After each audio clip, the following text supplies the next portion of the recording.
Se le concede la voz al Ministerio Público. Permiso para desplazarme en el centro de la sala. Concedido. Comparece la licenciada Yesenia Cota con cédula profesional y domicilio previamente registrados ante este tribunal. De conformidad con el artículo 19 constitucional, párrafo primero, y los artículos 307 y 310 del Código Nacional de Procedimientos Penales, esta Fiscalía solicita se dicte auto de vinculación a proceso al ciudadano Carlos Atanasio Puentes Ruiz por su posible comisión y participación en un hecho delictivo señalado como secuestro agravado en el capítulo segundo de la Ley General para prevenir y sancionar delitos en materia de secuestro. Esta Fiscalía cuenta con los siguientes datos de prueba.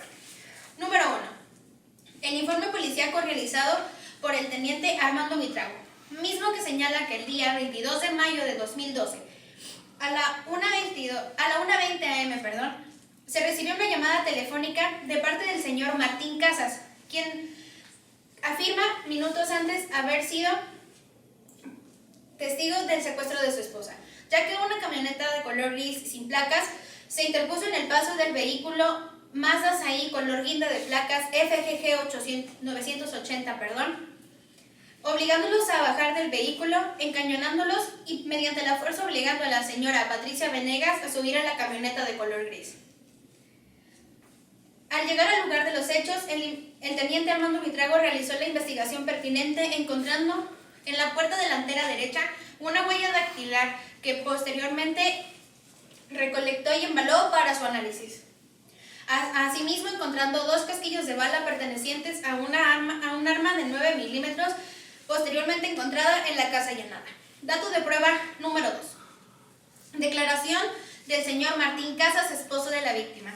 Señala que el día 22 de mayo de 2012, aproximadamente a la 1:15 am, en la calle 9, número 44-17, una camioneta de color gris se interpuso en el paso de su vehículo, del cual descendieron 2 sujetos armados, los cuales los obligaron a descender del vehículo, encañonándolos y obligando a su esposa a subir a la camioneta. Cuando el señor Martín Casas intentó oponerse, uno de los sujetos realizó 2 disparos al aire. Dato de prueba número 3. Declaración de la víctima, Patricia Venegas, misma que señala que el día 22 de mayo del 2012, aproximadamente a la 1:15, una camioneta se interpuso en el paso de su vehículo, obligándolos a bajar a ella y a su esposo, encañonándolos y mediante la fuerza obligándola a subir a la camioneta de color gris. Señala que escuchó 2 disparos. Dato de prueba número 4. Declaración del señor Lorenzo Lemos, quien es el cuidador del edificio Torres de Cádiz, quien señala que el día 22 de mayo en la madrugada vio que una camioneta gris se interpuso en el paso de un carro color guinda, obligando a bajar a los que conducían el vehículo y al copiloto, obligando a una mujer mediante la fuerza a subirse a la camioneta. Dato de prueba número 5. Las llamadas telefónicas que fueron interceptadas en el teléfono del señor Martín Casas, en donde se solicita el pago de un rescate de 1 millón de pesos mexicanos y de no realizarse, se privaría de la vida a la señora Patricia Venegas. Dato de prueba número 6. Declaración del coautor del delito, Enrique Pimiento Gómez, mismo que señala que fue el señor Carlos Puentes quien lo invitó a cometer este hecho delictivo. Señala que fue él quien consiguió las 3 armas de 9 milímetros, pero fue el señor Carlos Puentes quien le otorgó una agenda con el número telefónico del señor Martín Casas y que le consiguió el teléfono celular para realizar las llamadas telefónicas. Dato de prueba número 7. La huella dactilar encontrada en el vehículo del señor Martín Casas, después de ser analizada, se descubrió que pertenece al señor Carlos Puentes. Dato de prueba número 8. Dentro de las pertenencias del señor Carlos Puentes, al momento de su detención, se encontró la agenda telefónica con el número del señor Martín Casas. Dato de prueba número 9. La declaración del señor Carlos Atanasio Puentes Ruiz, quien confirma la información contenida en el informe policíaco, ya que asegura conocer al señor Martín Casas y es al coautor del delito, Enrique Pimiento. Asegura que en su detención le encontraron entre sus pertenencias un arma de 9 milímetros y la agenda con el número telefónico. Es por esto que la Fiscalía reitera su petición de auto de vinculación a proceso para el señor Carlos Puentes. Es cuanto. ¿Algo que quiera manifestar la defensa? Adelante.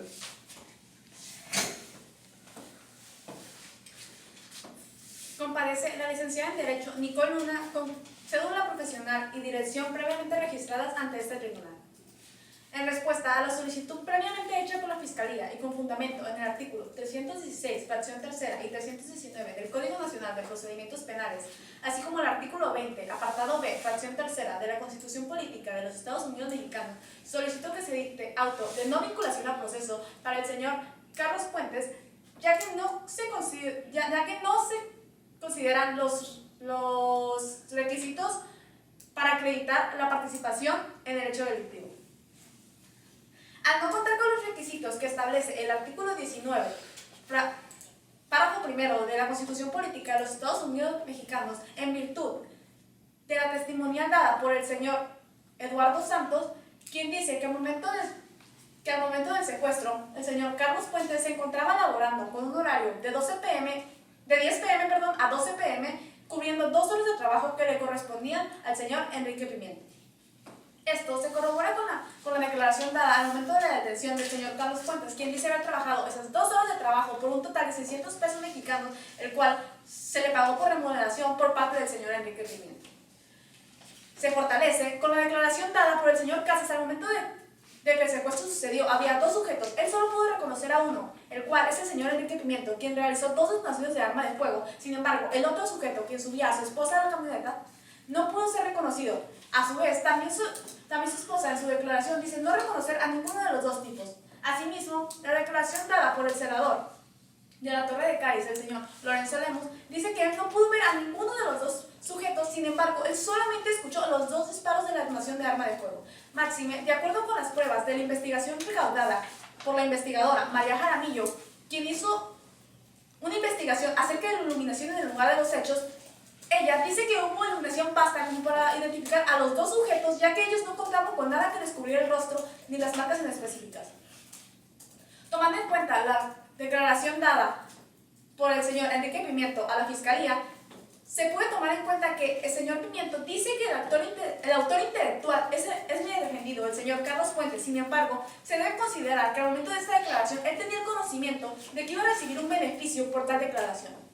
Por otro lado, una prueba con la cual se busca acreditar la participación del señor Carlos Puentes es el celular Nokia 1120, que se encontró al momento del cateo, del cual se vinculó la procedencia de tal celular y se llegó a mi defendido, el señor Carlos Puentes. Sin embargo, cabe recalcar que días antes de que se realizaran las llamadas relacionadas con el secuestro, el señor Puentes había realizado un reporte de extravío por tal equipo. Eso quiere decir que al momento de tales llamadas, él no tenía en su posesión tal dispositivo.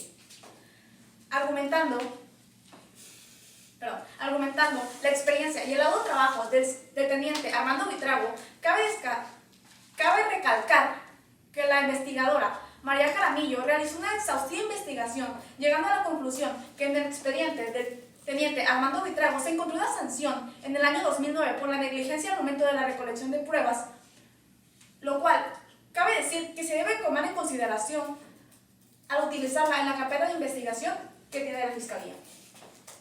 Por último, la víctima, junto con su esposo, acudieron al Ministerio Público al realizar las declaraciones pertinentes. Posteriormente, realizaron una identificación de las personas partícipes al momento del secuestro. Sin embargo, la víctima dice no reconocer a ninguno de los sospechosos en tal sala, pero ella recalca que el único que pudo reconocer a uno de los sospechosos fue su esposo, el señor Martín Casas, ya que pudo reconocer al señor Enrique Pimiento, que fue el que detonó el arma de fuego como modo de intimidación.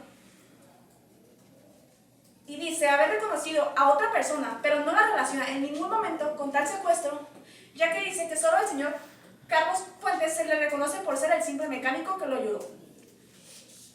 Por lo tanto, expuesto a lo anterior y con las pruebas ya expuestas, se llega a la consideración por parte de esta defensa que no hay argumentos suficientes ni pruebas que puedan relacionar al señor Carlos Fuentes con el hecho delictivo. Es cuanto, señoría. ¿Algo que quiera manifestar la Fiscalía? Su señoría, solicito permiso para desplazarme en sala. Adelante. Gracias.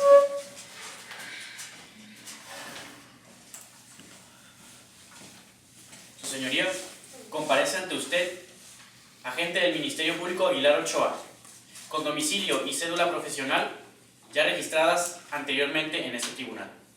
Su señoría, con fundamento en el artículo 16, párrafo 16 de la Constitución Política de los Estados Unidos Mexicanos, esta Fiscalía solicita se abra debate para la imposición de medidas cautelares, concretamente la prevista por el artículo 155 del Código Nacional de Procedimientos Penales en su fracción 14ª, que es la idónea para garantizar la seguridad tanto del ofendido Martín Casas como de la Patricia Venegas. Asimismo, garantizar la comparecencia de Carlos Ruiz en este tribunal. Todo en base a los hechos que enseguida se van a exponer. Carlos Ruiz no goza de bienes, no percibe un salario para garantizar, para exhibir una garantía económica.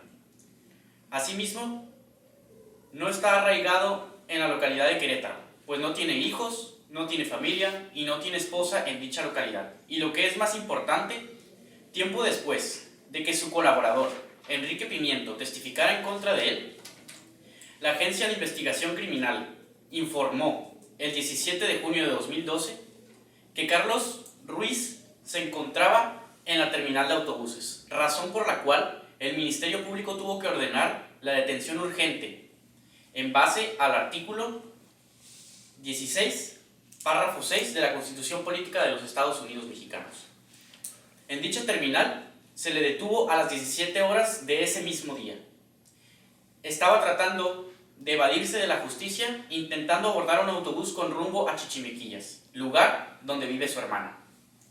Por los hechos anteriores expuestos, su señoría, esta Fiscalía solicita la prisión preventiva para Carlos Ruiz en base a los artículos 19, párrafo 2 de la Constitución Política de los Estados Unidos Mexicanos, artículos 153, 154, 155, 156, 157, 167 y 168 del Código Nacional de Procedimientos Penales.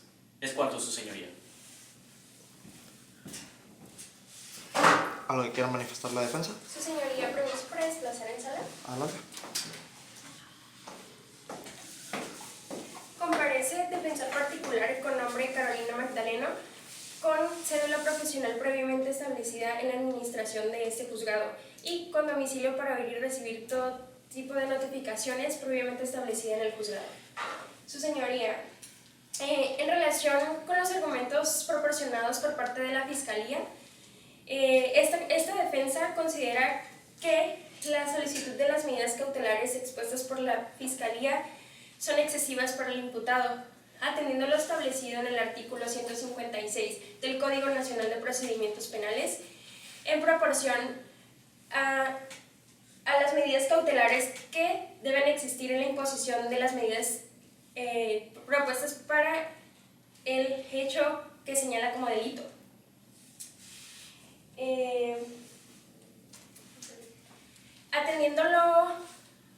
En relación con el artículo 156 del Código Nacional de Procedimientos Penales, donde se impone donde se garantiza el procedimiento para las medidas cautelares, nuevamente reitero que la solicitud de la Fiscalía para la solicitud de prisión preventiva es excesiva debido a que el señor Carlos Fuentes no representa ninguna peligrosidad para las víctimas, ya que no existe ninguna amenaza previa para las partes y no cuenta con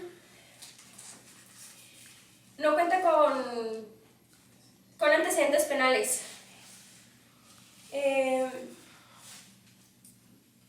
Esta defensa solicita que al señor Carlos Fuentes no se le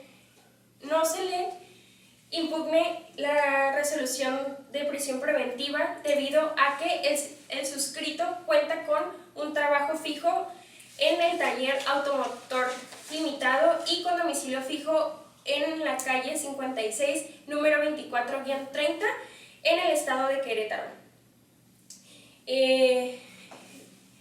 Nuevamente hago mención mención de que existen medidas cautelares más adecuadas a la que pueden impugnar al señor Carlos Atanasio, ya que